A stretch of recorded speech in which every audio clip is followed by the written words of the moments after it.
Hello friends, कैसे हैं आप लोग। तो आज मैं आपके लिए चॉकलेट केक स्पॉन्ज की रेसिपी लेके आई हूँ जो एगलेस है और पूरा बेकरी स्टाइल स्पॉन्ज बनेगा आपका। ये वीडियो मैं बहुत ही डिटेल में लेके आई हूँ।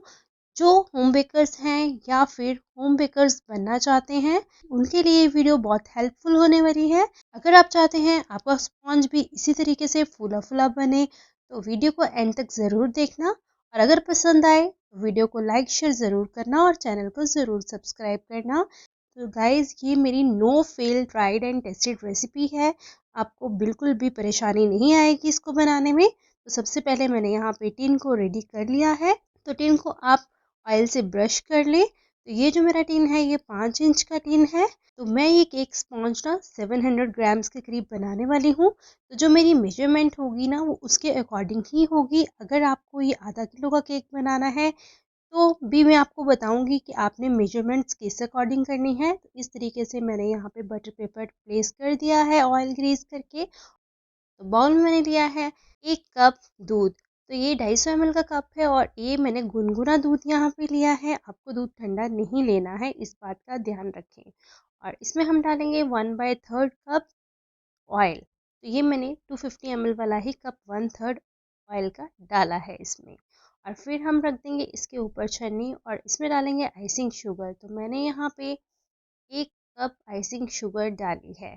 अगर आपको ये 500 ग्राम्स का आधा किलो का केक बनाना है तो आपको आइसिंग शुगर 3/4 कर देनी है। और आपको जो ऑयल है वो आपको 2 टेबल स्पून कर देना है। और दूध आपको 3/4 कप दूध आपको लेना है, ठीक है। तो इस तरीके से आप इसकी मेजरमेंट रख सकते हैं। और फिर इसको हम विस्क कर लेंगे। विस्क करके आपको इसको बहुत ही अच्छे से मिक्स करना है ताकि ऑयल चीनी दूध के साथ बहुत ही अच्छे से मिक्स हो जाएं। तो आपको इसको मिक्स करने में 30 से 40 सेकंड लग जाएंगे। तो इसको अच्छे से मिक्स ज़रूर करें। तो यहाँ पे मैंने इसको अच्छे से मिक्स कर लिया है। तो अब हम इसको रख देंगे साइड में और हम बना लेंगे ड्राई इंग्रेडिएंट्स। उसके लिए मैंने एक बाउल लिया है और उसमें छन्नी रख दी है। और यहाँ पे मैं जो मैदा ले रही हूँ, मैंने पहले 1 कप मैदा का लिया है और उसके बाद में आधा कप मैदा और ले रही हूँ। टोटल मैंने 1.5 कप मैदा का लिया है यहाँ पे। तो यहाँ इससे मेरा 700 ग्राम्स का केक बनेगा। आप 1 कप मैदा लें अगर आपको 500 ग्राम्स का केक बनाना है, मतलब आधा किलो का केक बनाना है। इसमें मैं डाल रही हूँ मिल्क पाउडर। अगर बेकरी वाला केक स्पॉन्ज चाहिए तो मिल्क पाउडर तो आपको डालना ही पड़ेगा। तो 2 बड़े चम्मच मिल्क पाउडर के डाल लें और 3 बड़े चम्मच आपको कोको पाउडर के डालने हैं। अगर आपके पास डार्क वाला कोको पाउडर है तो 3 चम्मच डालने हैं। अगर आपके पास लाइट वाला कोको पाउडर है तो 4 चम्मच डालने हैं, ठीक है। फिर हम डालेंगे 1 चम्मच बेकिंग पाउडर और आधा चम्मच डालेंगे बेकिंग सोडा। बेकिंग पाउडर और सोडा के लिए आपको लेना है छोटे वाला चम्मच। अगर आपको केक आधा किलो बनाना है तो ये मेजरमेंट्स को थोड़ा थोड़ा आप कम कर लें।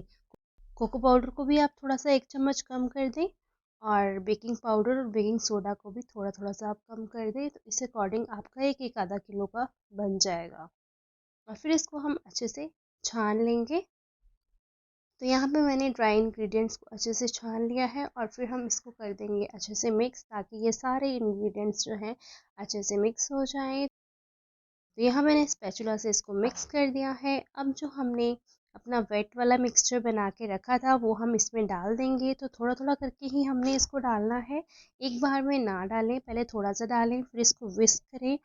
इससे क्या होता है ना, हमें जो अपनी कंसिस्टेंसी है केक की वो परफेक्ट मिलती है। अगर सारा ही आप एक बार में डाल दोगे तो लम्प्स भी ज़्यादा बनते हैं और ज़्यादा दूध डालने की वजह से या ज़्यादा लिक्विड डालने की वजह से बैटर जो है वो पतला हो जाता है। तो यहाँ पे मैंने सारा दूध धीरे धीरे करके इसमें डाल दिया है और हमने इसको अच्छे से विस्क कर लेना है। तो देखिए यहाँ मैंने स्पैचुला से इसको फिर से मिक्स किया है। नीचे नीचे थोड़ा सा ड्राई इंग्रेडिएंट्स वैसे ही रह गए थे तो उसको मैंने मिक्स करके फिर से विस्कर से विस्क कर लिया है। तो ये देखिए इस तरीके से आपका जो बैटर है रेडी होना चाहिए।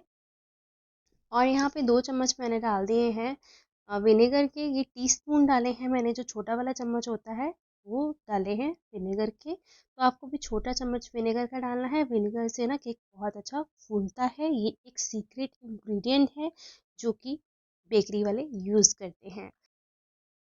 इस बैटर को हम डाल देंगे इस केक टिन के अंदर। तो ये देखिए, आप कंसिस्टेंसी देख सकते हैं, कुछ इस तरह की हमारी कंसिस्टेंसी होनी चाहिए, ना ज़्यादा पतली ना ज़्यादा गाढ़ी। तो कंसिस्टेंसी का आप खास ध्यान रखें।